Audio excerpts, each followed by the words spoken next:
रात के 11 बजे पुरानी लाइब्रेरी में क्यारा नोट्स पढ़ रही होती है।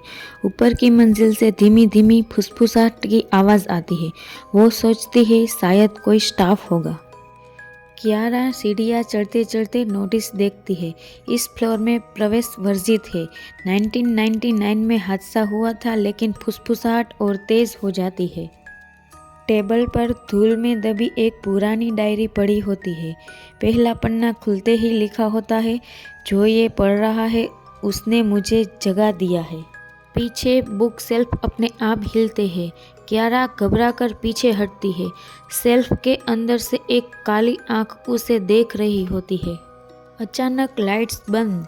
फ्लैश में एक लंबी परछाई ठीक क्यारा के पीछे खड़ी दिखाई देती है। वो कांपते हुए आवाज़ में पूछती है, कौन है?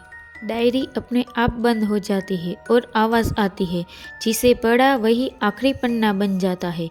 अगली सुबह लाइब्रेरी की टेबल पर डायरी खुली मिलती है और पन्ने पर नया नाम, क्यारा मेहता 2025।